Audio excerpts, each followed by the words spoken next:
Sorry. Jessica. Strict capacity limit. We didn't get your RSVP in time. My mother's voice was a whisper, but it cut through the freezing Wisconsin air like a blade. I stood on the porch of the massive lakeside lodge, holding my 6-year-old son, Benjamin's hand. His little grip tightened in mine. Inside, I could hear laughter, the clinking of glasses, the warmth of a fire. But here, outside the heavy timber door, the wind off Lake Geneva bit into our faces. "Mom," I said, my voice steady despite the shock. "It's Christmas Eve. Grandma invited us.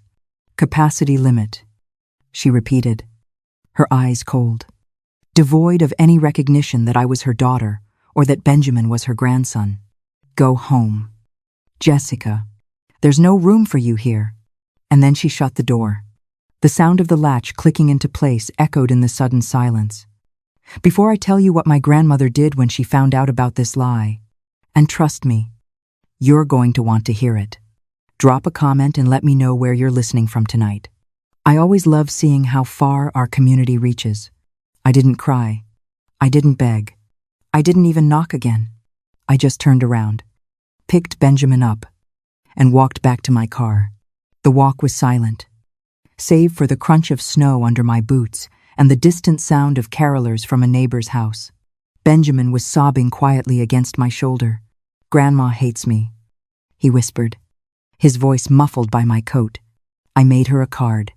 "No, baby," I said, my voice dangerously calm. "She doesn't hate you. She loves you." But how do you explain to a 6-year-old that the cruelty of adults has nothing to do with him? How do you explain that he's just collateral damage in a war he didn't start? I buckled him into his car seat, handing him his tablet to distract him. Then I got into the driver's seat and just sat there for a moment, gripping the steering wheel until my knuckles turned white. My phone was in my purse, silent. I knew if I checked it, there would be no messages from my mother apologizing, no texts from my father asking where we were, no calls from my brother Tyler wondering why his sister wasn't at the party. Because this wasn't an accident. This was the pattern. For years, I dragged around an invisible chain. It was heavy, made of hope and guilt and the desperate need for validation. I'd convinced myself that if I just tried harder, if I was just more successful, more compliant, more perfect, they would finally see me. I'd paid for my own college while they funded Tyler's 3 failed startups. I'd bought my own car while they leased Tyler a luxury SUV. I'd built a successful event planning business from scratch while Tyler managed my father's investments poorly. And every Christmas, I'd show up with expensive gifts, a smile plastered on my face, hoping this would be the year I wasn't the punchline. This would be the year I wasn't the afterthought. But tonight, standing on that porch, freezing while my mother lied to my face, something snapped. The chain didn't just break. It shattered. I started the car. The heater hummed to life, blowing cold air that matched the chill inside my chest. "We're going home. Ben," I said, "we're going to have our own Christmas." I put the car in drive and pulled away from the lodge, leaving the warmth and the laughter behind. I was done. I was finally truly done. I was about 10 minutes down the winding pine line driveway when my phone rang. The sound was loud in the quiet car, startling me. I glanced at the screen. Grandma Mary. My stomach dropped. Part of me wanted to ignore it, to keep driving and never look back. But another part, the part that still loved the woman who had taught me to bake and read me stories, couldn't do it. I pulled over to the side of the road and answered. "Hello, Jessica." Grandma Mary's voice was sharp, laced with confusion. "Where are you? Dinner is about to be served." "We left, Grandma," I said, my voice tight. "Mom told us. She said there was a strict capacity limit. She said we weren't on the list." There was a silence on the other end so profound, I thought the call had dropped. Then Grandma Mary spoke again. Her voice was low, dangerous, a tone I had never heard directed at me. "Turn the car around," she commanded. Right now, my husband John was sitting next to me, his hand on my shoulder. "Do it," he said. I looked at him, then back at the road ahead. The lodge was behind us, but Grandma's command hung in the air. I could still feel the phantom cold of the porch, the sting of my mother's rejection. Every instinct screamed at me to keep driving, to protect myself and my son from more pain. But Grandma Mary wasn't like my parents. She was the one who had taught me that respect is earned, not demanded. She was the one who had built that lodge with her own money, her own grit. If she was angry, she wasn't angry at me. I turned the car around. The drive back felt longer than the drive away. The anticipation was a heavy weight in my stomach. Benjamin had stopped crying and was now watching me with wide, worried eyes. "Are we going back to the party?" he asked. "Yes, baby," I said. "Grandma Mary wants to see us." We pulled up to the lodge again. This time, Grandma Mary was waiting on the porch. She stood under the warm glow of the lanterns, wrapped in a thick wool coat, her silver hair shining in the light. My parents were nowhere to be seen. As we got out of the car, Grandma Mary walked down the steps, her gaze fixed on me. She didn't look angry. She looked formidable. "Jessica," she said, pulling me into a hug that smelled of lavender and wood smoke. Then she knelt down to Benjamin's level. "I am so sorry I wasn't at the door to greet you. My little man, I was busy in the kitchen, but I'm so happy you're here." Benjamin's face lit up, the tears forgotten. "I made you a card. I can't wait to see it," she said, taking his hand. "Come inside. It's too cold out here." She led us into the lodge. The music stopped as we entered. The conversation died down. My mother, father, and brother Tyler were standing near the fireplace, drinks in hand, looking like the picture-perfect family they pretended to be. When they saw us, their smiles faltered. My mother's face went pale. Grandma Mary didn't hesitate. She walked straight to the center of the room, still holding Benjamin's hand, and raised her voice. "Everyone, may I have your attention? Please." The silence was absolute. Even the fire seemed to quiet down. "Tiffany," Grandma said, turning to my mother. Her voice wasn't loud, but it carried to every corner of the room. "Would you please join me?" My mother walked forward, her heels clicking on the hardwood floor. She looked nervous, glancing around at the guests as if searching for an escape route. "Yes, Mother, I have a question for you," Grandma said, her eyes locking onto my mother's. "Who told you there was a capacity limit for this dinner?" My mother's eyes widened. She stammered, looking from Grandma to me and back again. I assumed with the caterers and the seating." "You assumed," Grandma repeated, her voice dripping with disdain. "Or did you lie?" "I didn't lie," my mother protested, her voice rising in panic. "I just wanted everything to be perfect. It was a misunderstanding." "A misunderstanding," Grandma said. She reached into her pocket and pulled out her phone. Strange, because I checked the security camera footage from the front porch while Jessica was driving back. She tapped the screen and held the phone up to a nearby microphone stand that the band had been using. The sound of my mother's voice filled the room, clear and cruel. "Strict capacity limit. We didn't get your RSVP in time. Go home. Jessica, there's no room for you here." The gasp from the room was audible. Guests exchanged horrified glances. My father looked at the floor. Tyler took a sip of his drink, looking bored, but my mother stood frozen, her face a mask of humiliation. The social veneer she had spent her life polishing was shattered in seconds. Grandma Mary looked at her, then at the silent room. "There is always room for family in this house," she said, her voice shaking with suppressed rage. "Unless that family decides to close the door on their own blood." She turned to me, her expression softening. "Jessica, you and Benjamin and John sit here next to me." She pointed to the seats of honor at the head of the table. My mother sat down, weeping into a napkin. It was a performance I'd seen 1,000 times. The martyr, the victim of her own good intentions. I was just so stressed. She sobbed, looking around for sympathy that wasn't there. I wanted tonight to be perfect for you. Mother, I thought if there were too many people, it would be overwhelming. I made a mistake. I'm only human. My father moved to comfort her, placing a hand on her shoulder. She's been under a lot of pressure. Mom, he said to Grandma, let's just move past this. We're all here now. Yes, Tyler piped up, swirling the ice in his glass. Can we eat? I'm starving. Grandma Mary didn't sit. She remained standing at the head of the table, her hands resting on the polished wood. She looked at my mother, then at my father, and finally her gaze landed on Tyler. We are not eating yet, she said. Her voice was calm, but it had a weight to it that made the air in the room feel heavy because we aren't done with the truth. She turned to face Tyler directly.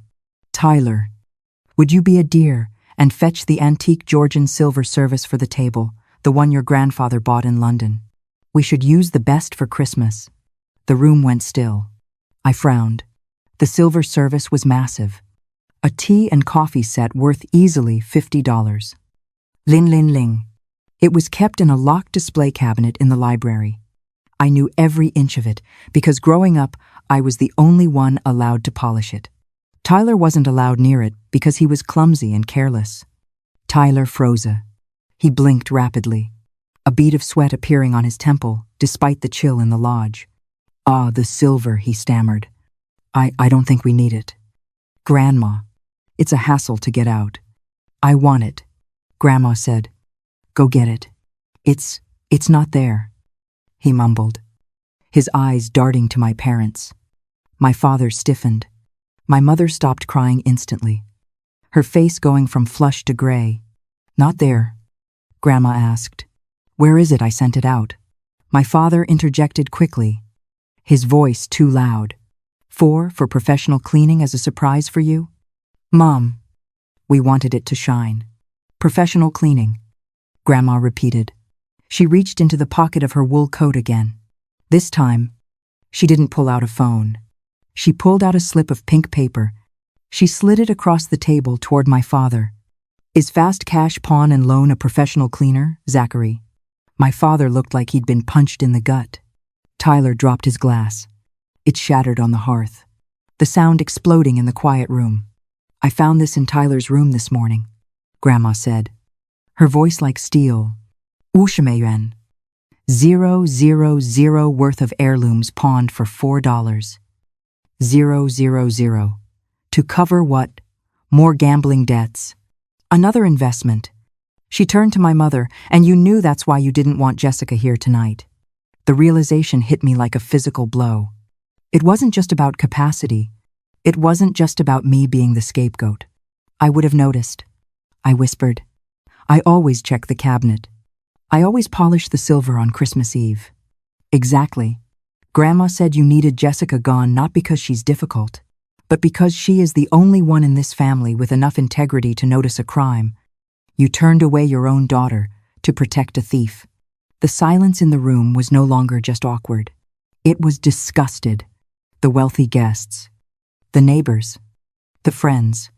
They were looking at my parents and brother, not as peers, but as paras. They weren't just mean. They were criminals. Tyler stood up, his face red.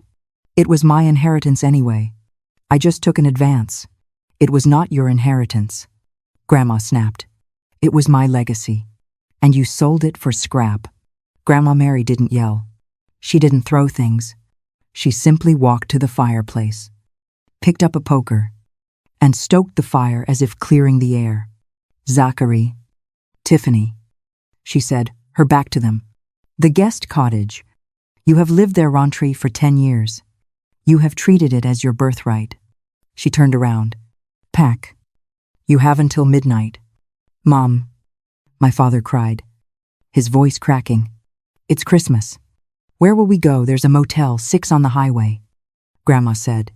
I checked. They have capacity. And Tyler, she continued, looking at my brother, who was now slumped in a chair, head in his hands. You are no longer welcome on this property. I am removing you from my will first thing tomorrow morning. The entire estate, the investments, the land. Everything goes to Jessica. You can't do that. My mother shrieked. She's just Jessica. She doesn't know how to manage an estate or family. I looked at them, really looked at them. For the first time, I didn't see the giants who controlled my happiness. I saw three small, desperate people shivering in the warmth of a house they had never deserved. The invisible chain that had bound me to them, the need for their approval, the fear of their rejection was gone. It lay in pieces on the floor, shattered by the weight of their own greed. I am family, I said, my voice steady. And you told me to go home, so I am. I gestured to the door. This is my home now. Please leave. My father looked at me, then at Grandma, then at the guests who were now openly staring with judgment. He realized finally that there was no way out. No charm. No Lee. No manipulation could fix this. He grabbed my mother's arm. Let's go. They shuffled out into the cold, passing the very spot where they had left me standing an hour ago. The heavy timber door clicked shut behind them, sealing out the cold, the lies, and the toxicity. The room was silent for a heartbeat. Then Grandma Mary walked over to the stereo and pressed play. Soft jazz filled the air. Well, she said, smoothing her coat, I believe we have a dinner to enjoy. 1 year later, the fire in the lodge crackled, warm and bright. The smell of cinnamon and roasting turkey filled the air. Benjamin was sitting on the rug, tearing open a present, his laughter ringing out clear and happy. The lodge looked different. John and I had spent the last year renovating, stripping away the heavy, dark drapes my mother had loved, letting in the light. We'd turned the guest cottage into an art studio for Benjamin and a workshop for John. My parents were living in a 2-bedroom apartment in Milwaukee. I heard through the grapevine that they were bitter, isolated, and constantly complaining about how I had stolen their inheritance. Tyler was facing charges for fraud related to another investment scheme. I hadn't spoken to them since that night. Not once. I sat in the armchair by the fire, a mug of hot cocoa in my hands. Grandma Mary sat opposite me, dozing lightly, a contented smile on her face. I looked at the stocking hanging on the mantel. Jessica, John, Benjamin, Grandma. For the first time in my life, I didn't feel like I was auditioning for my seat at the table. I didn't feel the cold draft of impending rejection. I looked at the camera at you. If you are sitting there right now, feeling the ache of a family that doesn't see you, feeling the cold of a door shut in your face, I need you to listen to me. You are not the problem. You are not difficult or too much or not enough. You are simply in the wrong house. Don't stand on the porch waiting for them to let you in. Don't freeze yourself trying to be warm enough for people who are committed to being cold. Turn around. Walk away. Build your own fire, because the only thing you lose when you cut ties with toxic people is the pain of trying to please them and what you gain. I looked around the room at my son, my husband, my grandmother, my peace. You gain everything.